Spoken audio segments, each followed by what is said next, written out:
So what's the order, kid? So it'll be Alan, then Katie, and then we'll do the read. Be good. Okay, I'm gonna take a bath and not watch anybody and leave after my set. Cool. Yeah, I know you're from LA. There's nothing more infuriating than being part of like a small show. Someone showing up late.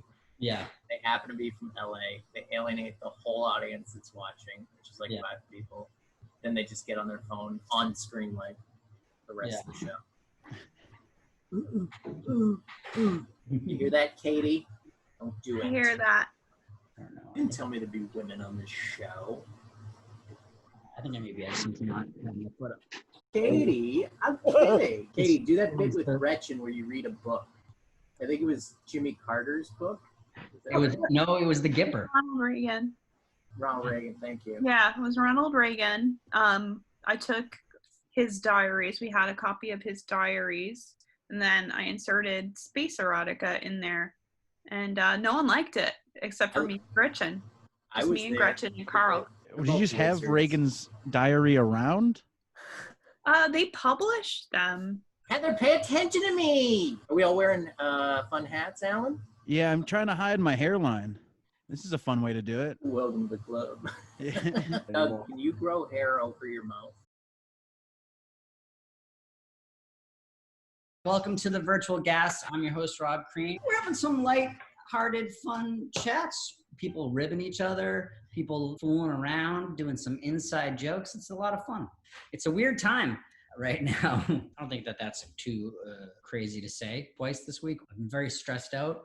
And twice I left my house without a mask on. I just forgot, which is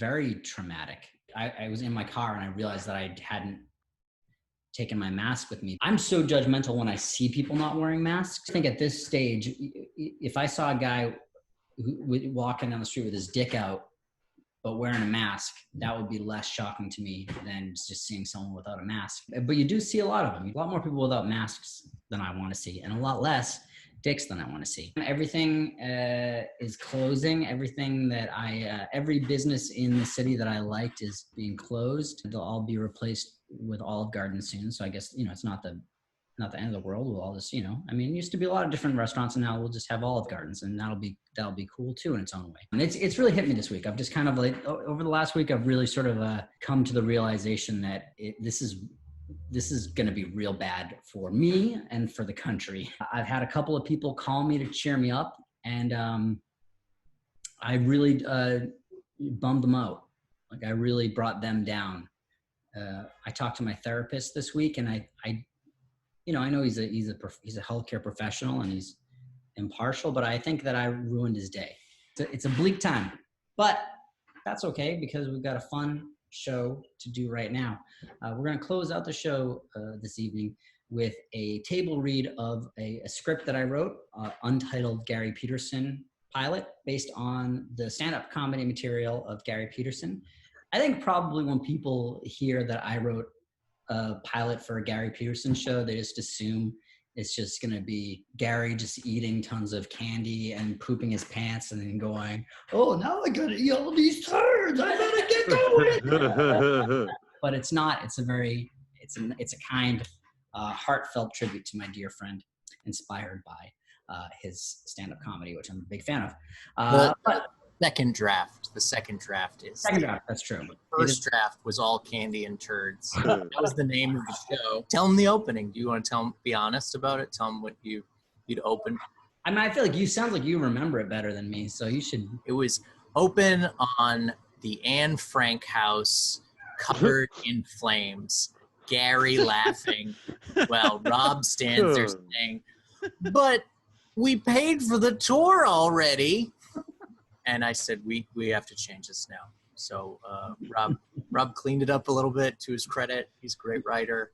Yes, it takes place in a candy store. Open on unusually rundown sewer. Gary's eyes light up. Look at all these turds. Better get to work. Oh no, a protest for black people. Better blow it up. Now, Rob had some creative liberties. That is not what the script is like. It's a very nice script. It's a loving tribute to my friend Gary Petersen. May rest in peace. But before that, I've got a couple of guests that I'm excited to bring up. And the first guy I'm very excited to bring up, he's not only is he a hilarious comedian, but he also has helped me out tremendously by putting out all of my albums on his label, Dead and Mellow. Alan Richardson. This is nice because I mostly all I've been doing is watching The Cat in the Hat every day. You've been doing it for how long? This is day 304. So less than a year, but that is a lot. Little less. When I hit 1 year, that's when we're done. Yeah, and that's when I get a little case of the kablooies. This was like a really fun project when I had the idea in September. Yeah. And now that it's July, it was the worst mistake of my life. It's got to be weird to be in the middle of a project like that and then have the world fall apart. Yeah, that's a really weird. When the year I did The Cat in the Hat, we started this label, and then everything shut down. And this week, one of the stars of The Cat in the Hat died. Kelly Preston playing the mom in The Cat in the Hat. Yeah, she died. Right. I forgot that was her in it. One of the listeners of the podcast sent me an article from 2016 that apparently Trump had written a open letter of condolence to Kelly Preston and posted it on Trump University back in 2009 when Jet Travolta died, her son. Yeah. And his letter of condolence was mostly about how he tried to fuck her in a club and she wouldn't. And he was like, you know what? Real stand-up gal for staying true to her marriage like that. But like the letter just keeps going back to like, I tried like a bitch to get at her and she said no. And I'm sorry to hear about her son. It was like 3 days after her son had died, and he just posted that letter on his fake university website. I watched The Cat in the Hat with you. You were adamantly against it. It's really bad. You know what? I think it used to be fun. Now I can't say the word fun without mentally going into the song from The Cat in the Hat. Fun, fun, fun. He never learned you can have fun, fun, fun. There's a cat I knew back home where I was bred, and he never listened to a word his mother said. I can sing the whole thing. I can do the whole movie. It's hell. My family has mentioned it, that it's an issue. They'll walk by my room and hear moments of the movie and know like, okay, I'm just not going to go there for another hour. He's watching The Cat in the Hat. We'll just leave him be. There's going to be an intervention. I've gotten messages from friends. Hey, I really hope you stop doing this. It can't be healthy to do. It's fine. It's the only way I know what day it is. The writer of the movie, Alec Berg, has tweeted at me saying that I think the quote was, absolutely batshit nuts. And I'll one day watch the movie from my padded, cozy cell. And that was like his first tweet back to you. Yeah.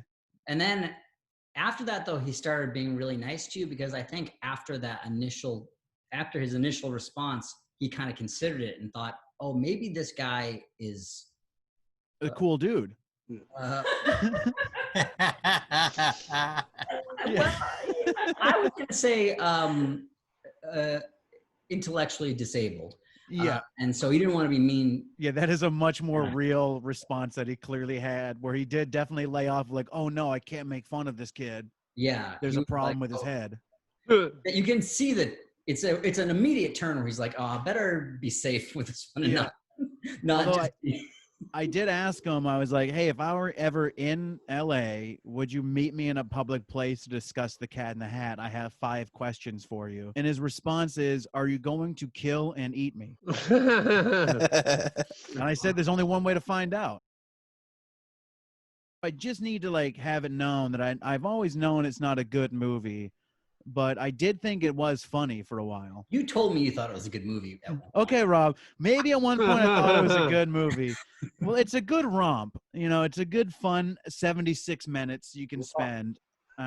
You can show me a frame of the movie at this point, and I can tell you how much time is left approximately. I do it a lot when I'm alone, and I'm rarely more than like 45 seconds off. You already know this, I'm sure, Alan. But let's just take a guess, poll from everyone in the room. What do you think should we do worldwide, Gary, or domestic? Let's go worldwide. Worldwide. What do you think the worldwide gross of Cat in the Hat was? No cheating. Closest without going over Price is Right rules. Right. What do we got? 425 million. Well, we're going Price is Right rules, so I'm going to say $1. 30 million. 156 million. Heather?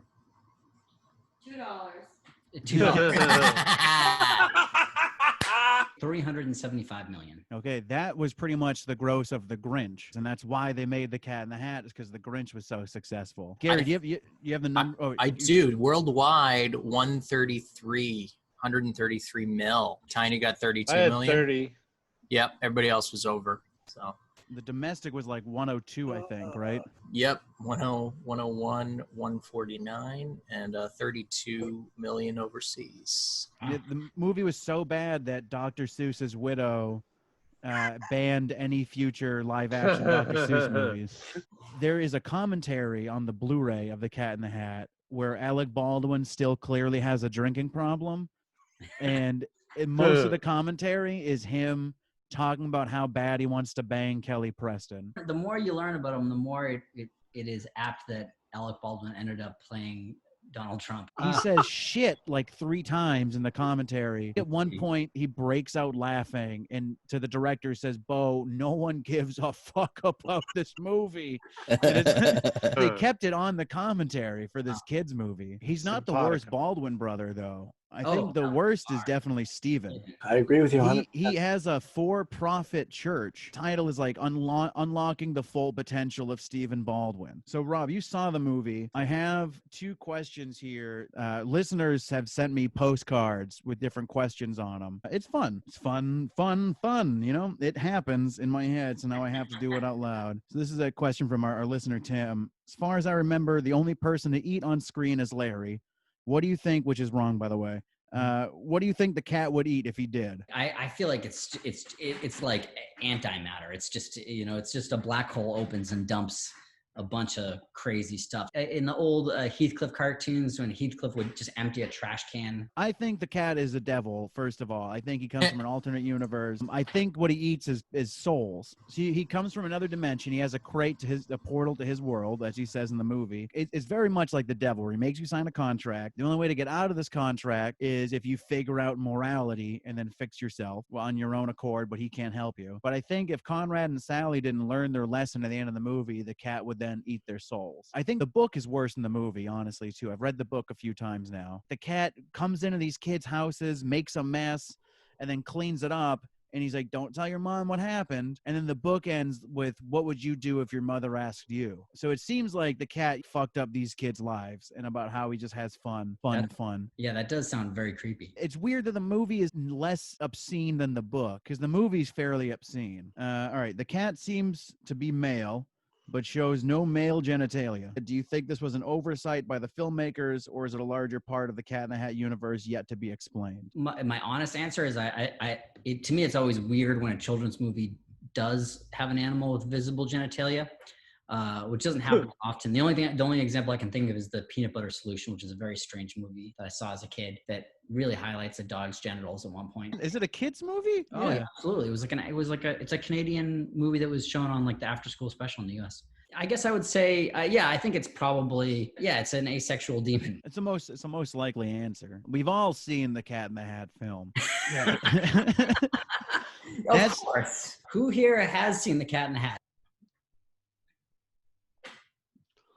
All right, I guess almost everyone has seen it. So.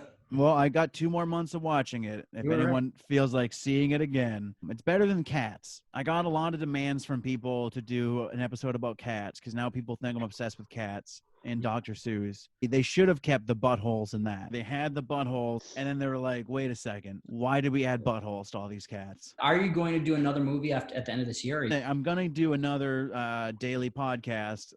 It is on my Patreon, patreon.com/givemeattention. Next year, I'm going to write a book, and I'm going to leave it up to the Patreon subscribers of what's going to happen in the book. I'm going to let people take votes on like what happens to the characters, and they're going to choose different pivotal moments, and I'll write a book. And that's going to be more fun than watching the goddamn movie again. That's almost more daunting because it requires not just you to keep on it, but for the audience to keep on it. Because in order for them to be a part of it, they need to listen to every episode. Whereas with the Cat and Hat thing, they could jump in, jump out.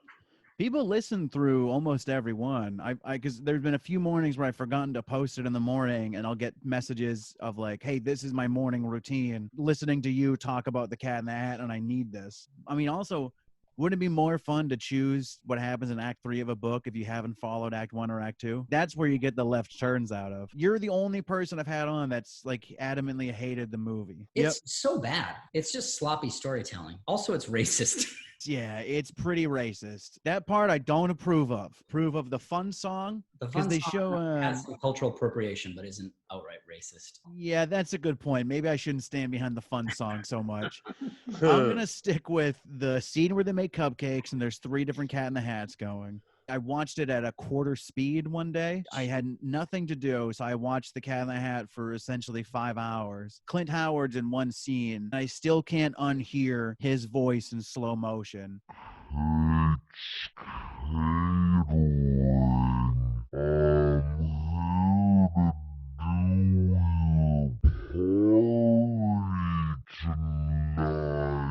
It haunts me every day. Or when the cat yells, "They'll never find us here." They'll never find us here. That I've had nightmares about that one line. Is it like a springboard, or is it literally every day about the movie? It's generally about the movie or content related to the movie. I'm 8 days ahead of schedule. So like I record it and then I release an episode from 8 days ago. Right now what's being released is a week where I do a deep dive into the Baldwin family because I keep getting distracted looking up Alec Baldwin. And then I discovered there's James Baldwin, who is an author. They're not related, I believe. No, very clearly not related. And then there's Adam Baldwin from the show Chuck, who I always assumed was like a lost Baldwin brother, but he is not. He's not related at all. He's still an alt-right guy. He started Gamergate. But yeah, every day it's just either that or it's a song I've written while watching The Cat in the Hat. I think there's like 30 of those throughout the year. How's everything going with the label? Great. Perfect idea to start a live performance-based label in 2020. But the label's going great. We got some good projects coming up. Dan Ham and I from Oh God No, we're actually in the middle of working on our first audio sketch album. I've released 3 new albums this year through the label. 2 are just random bootleg ones. We released all of your albums, Rob, which is super fun. I do it with my partner, Matt Minigal, and he is a folk musician that I dragged into doing comedy acts with me, and now he's just fully engulfed in the comedy scene. We've been doing A Very Sad Man for about 5 years now together, and it wasn't until like maybe late 2018 or early 2019 where he started feeling like, oh, I can throw in more like comedy ideas for this, but they're like some way out of left field sometimes. And one day we were outside of a show, there was just a cat drinking out of a puddle, and he was like, you know what we should do? We should do more stuff like that cat. What do you mean? And he was like, you know, like if we like drank out of puddles and stuff, then when we go on stage, people are going to be like, did I just see that guy drink out of a puddle outside? And I was like, I'm not going to drink out of a puddle. And he's like, I would do it with you. I don't want any of us to drink out of a puddle. That's the stuff Matt suggests. I love that suggestion. I don't think it's a good suggestion, but I do love it. I really want to do a whole act where we wear shock collars. Originally, it was from Matt and I played in a punk band together for a couple of years, Noisebreaker, and it was originally for that. But I think we could still do it as the Sad Man or Tex Mantis or anything else, where I want to wear shock collars on stage, throw the remotes into the crowd, and just see what happens. Do you like getting shocked? No, not at all. I don't like the Cat in the Hat. I don't like getting shocked, but I'll do all these things for you. I worry someone's going to keep shocking you over and over again until I have a heart attack or something. Yeah, you wouldn't want to die over the bit. You don't speak for me, Tiny. Alan, thank you so much for being here. Thanks for having me on, Rob. Thanks for talking Cat in the Hat with me. Woo! Yeah, thank you. Thanks again for putting on my albums. Once again, keep going for Alan. Let's bring up our next guest. Our next guest is one of my oldest, dearest friends. She's a wonderful person and a wonderful comedian. Please welcome Katie McCarthy. Woo! So I kind of have a story to share with you guys because I don't think it's funny enough to be a stand-up bit. So we're going to say it's a story. And I think we're in a pretty divisive time right now, and we forget that we all have a lot in common as people. Like, we all love hearing a baby laugh. You know, we have all pretended to like food that, you know, a loved one has given us something really bad. You know, we've all been angry about our hair or our lack of hair, Gary Petersen. You know, and we've all been fired from a temp job after one day because we made fun of an equestrian sport. It's a horse sport. I'm pretty sure that's why I got fired one time. But I think we've all done it. You know, you've probably made fun of like horse racing, water polo, horse soccer. You know, they have a lot of legs. It's a big advantage. It's unfair. But dressage, if you don't know what that is, it's a horse dancing, kind of an equestrian burlesque for the 1%. Why did I make fun of dressage? About a week before this job, I saw this video of a horse dancing to an instrumental version of a hold music version of Lady Marmalade. Voulez-vous coucher avec moi ce soir? I'm not gonna sing it. I'm not here to make you horny. It's a LaBelle song from the 70s. It's about this sex worker who's just really good at her job. She's killing it. She just had a great day at work. Her boss sits her down. She said, he made the savage beast roar inside him until he cried, okay, we're getting you a raise. A real lean in for the 70s, you know, like lean in, bend down. Just some real girl boss shit. The elevator version music of this song, it was like the version of the 2001. It was like the 2001 cover. I don't know if you remember it, but I knew it was that one because it had guitars. It had this like pre 9/11 levity that you can't really explain. The 2001 version was covered by Christina Aguilera, Lil Kim, Pink, Maya, and the music video was just like so sexy. They're riding around in this lingerie. They're just forming this like Voltron of confirming my nascent bisexuality. Very sexy, very confusing for a little Catholic girl. The horse dancing video though, I'm gonna say it was much less sexy. I mean, maybe it was for the rider and the horse, and I'm not here to make assumptions or judgments about their relationship at this time. But it was really funny to me. I don't know what to say. It was a formal competition where you have a horse dancing to a song about human sexuality. It didn't understand what it was doing. It didn't know. And that's one of the keystones of humor. It's keystone number 2. It's an animal doing a human thing. I developed the 8 keystones of humor, and I'd love to share them with you right now. This is a tweet that I deleted. Number 1, big thing next to a little thing. Number 2, animals doing people things and vice versa. Number 3, unexpected digestive issues. Number 4, delusion/illusion. So an example of a delusion would be a crazy authority level like boss baby.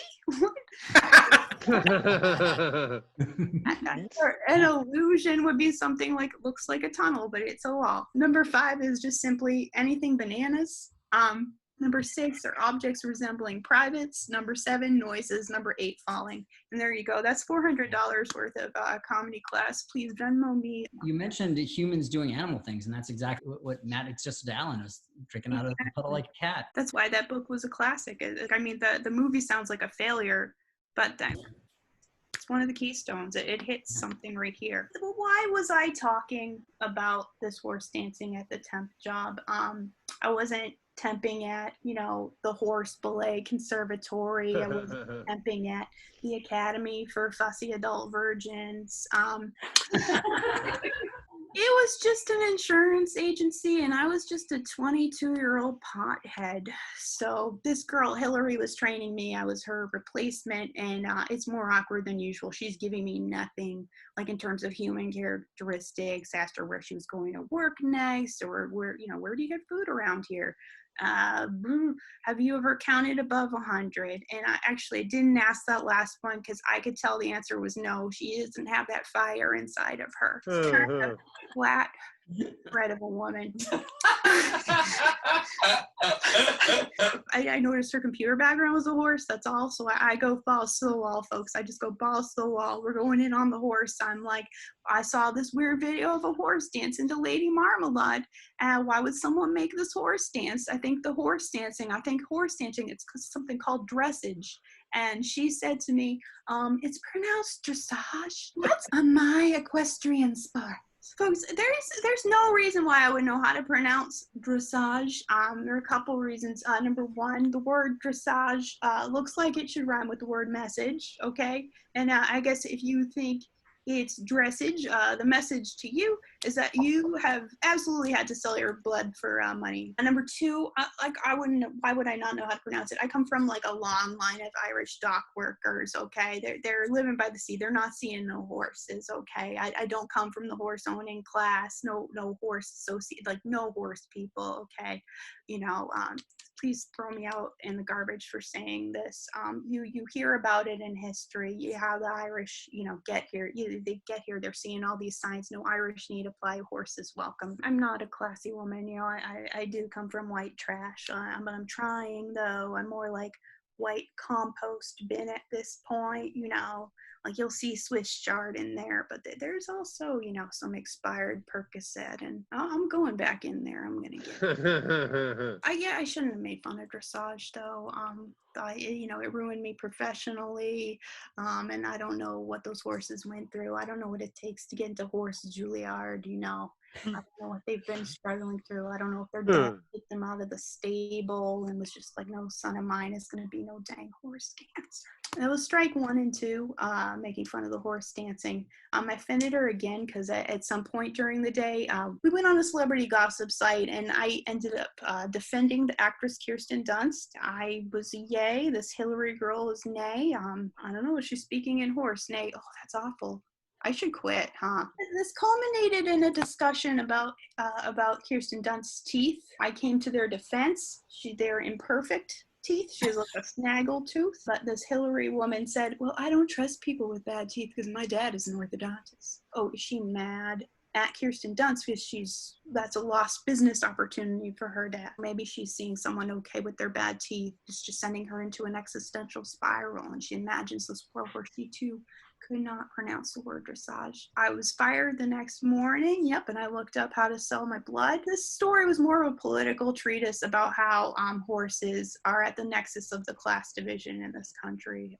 Katie, I watched some dressage videos. I like tried to look at a couple while you were talking about them, and they deserve to be made fun of. Can I tell you about a gossip thing you once showed me that has haunted me? Yes. It's something I would like to revisit, so I hope you can help me. Absolutely. You showed me a picture of some guy who was, I guess, some sort of socialite. All I remember about him was that he was someone who had dated Paris Hilton. It was a picture of this guy. He was naked, and he just had the longest testicles I have ever seen. Fairly reasonable penis, but his testicles just went unreasonable testicles. Yeah. In my memory, Google that. How old was this person, by the way? They were like probably in their 20s. They were someone that was dating Paris Hilton, 15 years ago. Can you define reasonable penis, Rob? Within the general conventions of what is considered average to above average. Was he above average, but also because it's resting on an above average scrotum? But this is the thing about the scrotum was not particularly big as much as it was long. I don't remember the penis as much as the testicles, but the testicles have haunted me. You'll never find us here. Do you guys have the photo of the testicle? I can't find it. Doug. Yes. Just lower your head so your eyes are out of view. I'll do the same. There you go.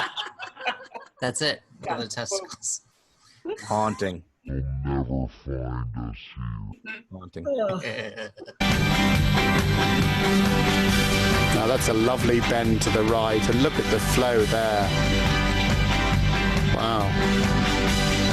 This is sensational stuff.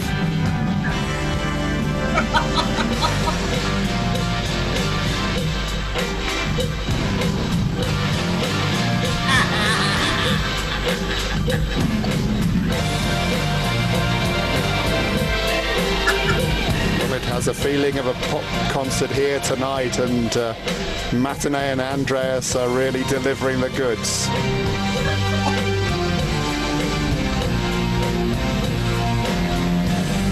And we saw it in the Grand Prix special, but this horse just gives everything. Wow, that is really something. That was fucking wild. The horse kind of gave up at that one point. He was like, I'm walking now for a minute. You guys get how hard you have to beat a horse to get it to dance in time in a stadium? No, because I've always beaten them too hard. And it just turns it right into dog food. I like the announcer going, it's just like a dance club. It's a pop show. They are bringing the goods tonight. Ooh, look at that fine little equestrine. Do you think they were like bobbing in their seat while they watched it? There's no way they're not masturbating. You guys can make fun all you want. I'm getting into this sport. I thought the guy on top was dead. Or a dummy. He didn't move. That's how professional the horse is. Well, yeah, that's the thing is you beat the horse, and then when he thinks you're dead, he'll be like, oh, fuck, yes. The horse is celebrating your death through the dance. It's a weird waste of time. Like, because that was like probably a year of that guy's life teaching a horse to dance. Yeah, can you imagine wasting a year of your life doing something stupid? I honestly can't. So, Not on that level, sir. One of the most beautiful shows that ever existed was When Animals Attack. There is a clip of a white guy who has a bowl cut and a karate gi, and there's a lady sitting next to a bear, and then the bear is just like, fuck this, and just punches her in the face, and the guy just karate chops the bear, and the bear's like, you're an idiot. And it's the best moment of fucking anything in television. I feel like When Animals Attack is National Geographic's versions of Cops. Doug, write that down. That's a very funny. I'm doing that right now, actually. I wrote this pilot. I found out later that pilots are usually longer than 8 pages. Untitled Gary Petersen Pilot. The show about Gary having quit stand-up, just doing a bunch of temp jobs and getting fired. This is the first episode. Katie is going to be playing Flaherty, Beth, and Tim. Alan's going to be playing Mitch and Karen. And Gary is going to be reading for the part of Gary. Hopefully he does well enough to. Shot of a car window. Gary wearing a tie appears in the window's reflection. Makes a face at his reflection, gets in the car, pulls it off, and throws it in the passenger seat. Gary pulls into a high school parking lot, parks at far end of lot. Cut to Gary looking at himself in visor mirror. He picks up tie, reties it around his neck. He straightens his body in the seat to make sure the tie is okay. It's too long. He reties, straightens again. This time it's too short. He gets out of the car frustrated, reties again, looks at reflection in window, looks unsatisfied, but locks doors and walks towards school. Mitch sees Gary from across lot, recognizes him, and runs over to Gary awkwardly. You're a comedian, right? Oh, hi. Yeah, I used to be. Knew it! I saw you at the casino. Funny stuff. I love the stuff about how you can't fuck. Hilarious. Sure, that was me. Yeah, like you were talking to this girl and she's shaking her head no, so you pour wine on her tits. I can't fuck. Yeah, something like that. Mitch, by the way, Mr. Mitchell, the kids, English plus drama and field hockey and driver's ed. Gary, sub. Right. Gary Persenberg, right? Petersen. Right. All right. Well, welcome. Thanks. They restart walking towards the school. So, when's the next show? Oh, I'm not really doing that anymore. Gary sang in with women in the office. Principal Flaherty swings around doorway into the room. Karen, you know our new sub is a stand-up comedian? Oh, that's nice. Retired, but yeah. You'll get a lot of material here. I mean, don't, but but it does get a little crazy. I'll try to keep it as uncrazy as possible. You ever listen to George Carlin? I mean, it's still relevant stuff right now, really. Cut to a sign that says, in-house suspension. Cut to inside. A handful of students sit in desks, and Gary sits at the front of the room. Hey, sub, what's your name? Mr. Petersen. Mr. Penis Petersen. Got it. Okay, well, that's the last thing I want to hear you say today. Tim pretends to zip his mouth. Gary looks down at the book he's reading. Mr. Penis Petersen. Tim. Oh, sorry. I just like to repeat stuff so I don't forget it. Didn't you write it down? Looks down at the notebook, shrugs. Yeah, but I can't read this chicken scratch. Gary sits in the teacher's lounge eating from a styrofoam container of noodle soup. An attractive young woman comes up behind him and slides into the seat next to him. You're the comedian. Was. Yeah, I quit. You weren't any good, huh? I was okay. I got tired of being the voice of my generation. Did you ever get heckled? Sure. What was the worst thing anyone said to you? Oh, it's hard to choose. Come on, like what's the most awkward, the worst one? Well, one time my estranged mother came to a show without telling me. In the middle of my set, my phone, her phone rang. I said, "Get that, Mom." Just kidding. My mom's dead. To me. The audience laughed. They didn't know it was really my mother. Then she tried to get me to take a call from my aunt while I was on stage. And then the audience realized she was my mother. It's hard to talk about fast food after that. Good answer? Yeah, I thought you were just going to say someone called you a bald prick or something. But that's a good story. Thanks. I'm Beth, by the way. I'm a special ed aide here. I'm a sub. I know. You're the comedian sub, I heard. Right. It would be weird if I was a new permanent teacher and you hadn't heard I was starting. Yeah, stuff like that gets around to school pretty quick. Gets gossip milled. The computer lab got a new printer, and I heard about it 2 months before it showed up. I don't even go into that computer lab. But that's still big news. Look, it had a scanner, too. Gary's mouth drops open in mock shock. Noodles fall back into his cup. Oh, Gary. I don't know if it had a Gary. What's a Gary? Is that like a collator? No, I'm Gary. Yeah, I was kidding. Sorry. Not all of us are retired stand-up comedians. What? I would not have accepted this job if I knew that. So, what, like only half are? None. What about Mitch? Mitch is retarded. What? you can't say that. You're a special ed teacher. Well, that's how I know Mitch and Aid. He's retarded and he has AIDS? Really hard. He's starting to relax. Gary's back in the detention hall. He's reading but looks up to respond to Tim. As the boy repeats the same phrase over and over in an exaggerated and effeminate tone. Werewolves are boys. Werewolves are boys. Tim. It's true, Mr. Penisberg. Werewolves are boys. Tim, I'm not kidding around. Cut it out. But it's true. Werewolves are boys. Stop. Werewolves are boys. Shut up. Mr. Penisberg, you cannot tell a student to shut up. Stop calling me that. Oh, you're one of those hip teachers that lets us call them by their first name? Sorry. You can't tell me to shut up. Penis. That's not my name. It's Gary, but you can call me Mr. Petersen. Ew, Gary? You might want to stick with penis. You know what? Call me whatever the fuck you want. I have a whole great life ahead of me, but this is the best your life will ever get. This. Being in detention, making your dirty little trash friends laugh at your moron jokes. Enjoy this. Enjoy being top shit of Turd Mountain because it ends when you graduate. Or if we're being honest, more likely drop out. In 5 years, my life will probably be pretty much the same, but you'll be sucking dick to get your next OxyContin fix, you stupid little twat. Okay, maybe you can say shut up, but you definitely can't say any of that stuff. Go ahead. Tell somebody what I said. They won't believe you. They won't believe any of you. You're not even students. You're not here to be educated. You're not here to be you're not here to be housed in a teenage prison until you're old enough for big boy jail. You piece of shit. Close up of cell phone. Gary's voice comes from its speakers.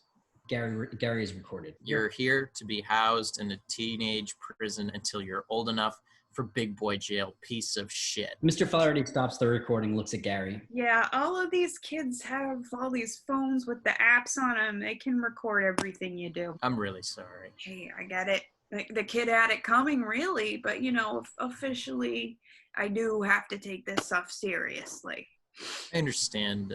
Please fire me, but is this necessary? A little wide shot revealing a police officer standing looking intimidating. Well, the kid said he felt intimidated, so yeah, it's just protocol. He'll escort you off the property, and that'll be it, unless the kid's parents press charges, but I doubt they will. Does he need to fill out anything for the restraining order? You ever listen to Joe Rogan? I love that podcast. I forgot to give someone that part. That was the cop. Night. Gary's at home on his couch, still wearing the same clothes. He looks at his laptop while his dad is watching TV. A message pops up on his social media from Beth. It says, "What's up, Lenny Bruce?" Gary sits on the couch for a few more moments and gets up. I'm going to go out. Gary is driving wearing different clothes. He's put more of an effort in. Gary enters a brightly lit coffee shop, buys a coffee, and goes to sit down at a table Beth is already sitting at. They look wordlessly at each other. Gary sucks in air through his teeth and exhales with his expiration. Gary? It says Beth starts laughing. Well, no, I mean, just do what I described. Oh.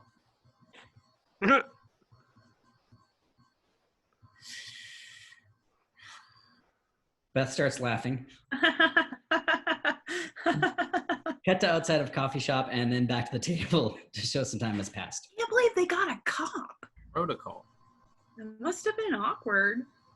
Well, yeah. Actually, at first it was fine. We walked out of the school and talked about Bill Burr for 20 minutes. Then he gets in his cruiser and slowly follows me as I walk to my car. I get in and he follows me as I drive out. It was weird. Man, you really have a temper, huh? I guess. I don't really think of myself like that, but I definitely snapped today. So what now? Going back to stand-up because you couldn't hack it as a substitute? I don't know. Probably just more temp stuff. Might apply to grad school. To study what? I don't know. Business? Accounting? Yesterday I would have said education, but I don't even know if I'm legally allowed to teach anymore. You should be fine as long as Tim's parents don't want to press charges. That's still maybe not a great idea. Yeah. Gary and Beth leave coffee shop. Hey, thanks for reaching out. That was really nice. You're just really nice. I'm just gathering intel for the gossip mill. Seriously, though, we just met. I was escorted from your work by a peace officer, and you still reached out. Means a lot. That's nothing. We should. This was fun. It would be cool to do this again. Yeah, definitely. There's an awkward moment, and Gary leans in to kiss. Beth recoils. Oh, no thanks. Sorry. Yeah. Sorry. Sorry. Yeah. Yeah. Well, I should, I still, I have a job to go to tomorrow. Right. Not me. They awkwardly hug and say goodbye. Gary sits in his car and sighs to himself, starts the car, and exits the parking lot. Thanks. Any notes or critiques or? Rob, I got a note. Do we need the Gary character? Clarity and Beth are kind of the heart of it. I find the Gary character kind of grating and annoying and bald. Can the Gary character get hit with, I don't know, spitballing here, a baseball or something to the crotch, something really to lighten it up? It was supposed to be him getting hit by a car. What if the Gary character ends up being one of Beth's students? What if the car hits Gary in the crotch? Let's see a side plot of this Mitch character, maybe a whole other spinoff. Here's what we do. We cut the Gary character and we replace him with Spider-Man. I agree with all of those. These are all really good notes.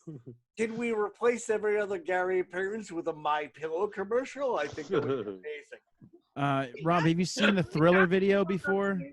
I have seen. Yes, I have seen the Thriller video. Okay, let's do that. Instead of this, yeah. Spitballing here. It's just, Doug, I just need a little clarification. When you say replace Gary with a My Pillow ad, do you mean every time the Gary character has a line in the sitcom, we play a full My Pillow ad? No. Every other time. I hate all of you. I do agree with the My Pillow note, and I also think it should take place at a fat camp that's about to lose its land to a rich yacht owner. Unless they can make this relay race. Maybe a horse dancing camp. Spider-Man. Spider-Man is the My Pillow guy. It would be funny if that's what happens instead of the school, but then you still get fired and you never go back to that school. That's just like they build up that whole plot in the pilot. Then the next is like, then Gary fucked it up. Oh yeah, no, the idea is he never goes back to the school. Like Yeah. the pilot, he meets Beth and they continue to be friends, but Gary has a different job every episode. So is it episode 2 where he starts getting hit in the crotch with stuff? The episode 2 was supposed to be he gets hit by a car driven by an older established local comedian who's doing a ripoff of the of Seinfeld comedians in Ernie Bach cars drinking Dunkin' Donuts or something. I thought, didn't we come up with the idea that it's Seinfeld meets Stephen King and it's comedians in cars hitting gypsies? I'd watch it. That movie is so weird because it makes you think like you could hit a gypsy and it's like a quick way to lose weight. But I've been hitting, I've hit so many people with my car, and I'm so fat. I always thought the guy from Thinner was cool because he was getting a blow job. Yeah. Blowjobs is cool. I'm Miles Davis. It's just like, it just made me think like I'm going to become an adult. I'm going to be getting blowjobs, and then I'm going to get thinner. Wear a fedora, wear it for 8 years, and then have everybody steal all your hats and go, it's not your look. All this hat talk is great, but I've got breaking news. This is very important. Katie? Yes. So the name of the guy with the long balls is Cisco Adler. He was one half of the group Shwazy. What was his name? Yeah. Lisa Barton is a line from Jar Jar Binks. Oh, yeah, I remember him. Long balls. His father is a very well-known music producer. Yeah, and he has really long balls. Is it this photo where he is wearing only socks and he's kind of leaning back? Yes. Yeah. Wow. Can we post this guy's balls on this? I don't know what you guys are talking about. One of the articles says Misha splits from Cisco over his saggy balls. Oh, that poor guy. Yeah, I've been there. Time to end the show so we can get off Facebook and we can all take a look at these balls. Yeah, I think I got like 3 computer viruses trying to find this picture of this guy's balls. Let's talk balls. For Alan Richardson, keep it going for Katie McCarthy, for Gary Petersen, for Jenny Zagrino. Sorry that our internet died. We'll see you next week for the virtual gas, and we'll see you tomorrow night at 8:30 Eastern Standard Time for co-host with Creanie and the Gipper. All right, great. We're off Facebook. All right, let's talk balls. Let's look at balls. Take a look at these balls.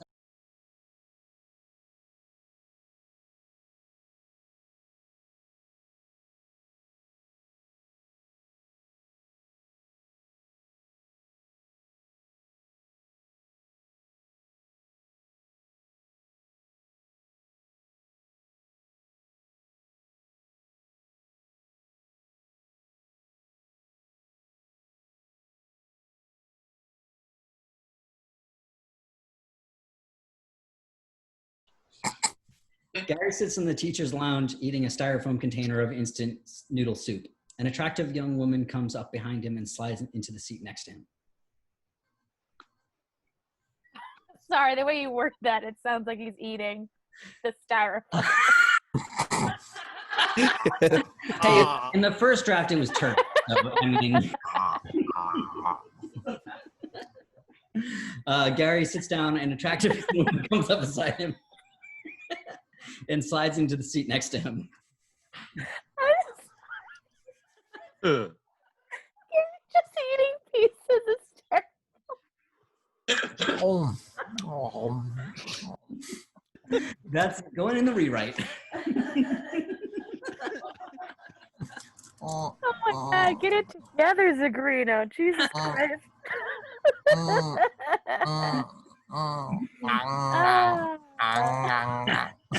All right, so as we're in the teacher's lounge, Gary's eating styrofoam.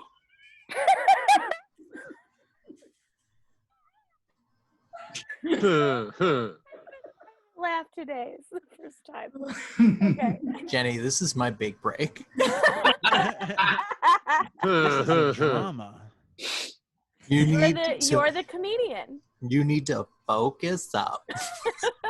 You're the comedian. Do I need to brush your goddamn hair like when you were a teenager?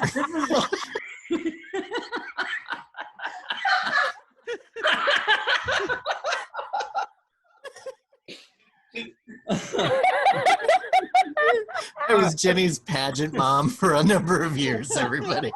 A lot of people don't know that. I used to really take it to her. And you know what?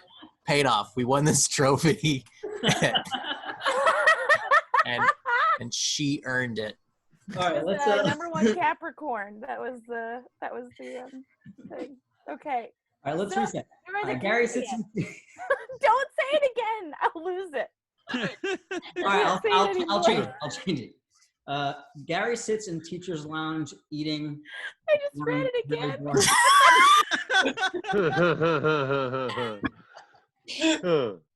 All right. Okay, sorry. All right. Gary sits in teacher's lounge eating a big plate of turds, slurping them up. Ooh, corn.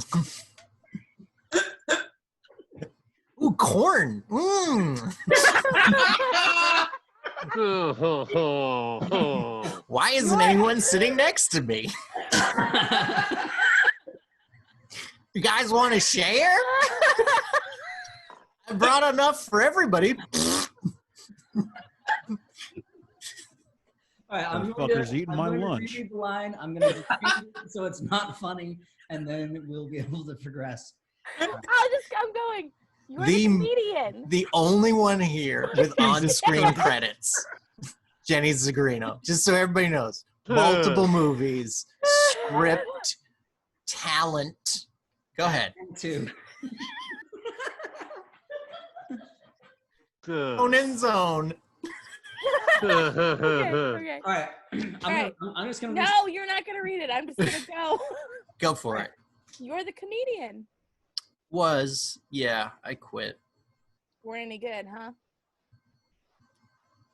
I was okay. I just got tired of being the voice of my generation. Okay. Did you get heckled? Sure. What was the worst thing anyone ever said to you? I don't know. Hard to choose. Come on. Most awkward, worst heckle. Gary thinks about it. Well, one time my estranged mother came to a show without telling me. In the middle of my set, her phone rang. I said, "Get that, Mom." Just kidding. My mom's dead. To me. The audience laughed. They didn't think she was really my mother. And she tried to get me to take the call from my aunt while I was on stage, and the audience realized she was my mother. It's hard to talk about fast food after that. Good answer. I thought you were just going to say someone called you a bald prick or something. That's a good story. Thanks. I'm Beth, by the way. I'm special ed here. I'm a sub. I know. You're the comedian sub. I heard. Great. It would be weird if I was a new permanent teacher and you hadn't heard I was starting. Yeah, stuff like that gets around the school pretty quick. Gets gossip milled. The computer lab got a new printer. I heard about it 2 months before it showed up. I didn't even go into the computer lab. But that's still big news. Well, it had a scanner. Gary's mouth drops open in mock shock. Noodles fall back into his cup. Not styrofoam. Oh, and Gary.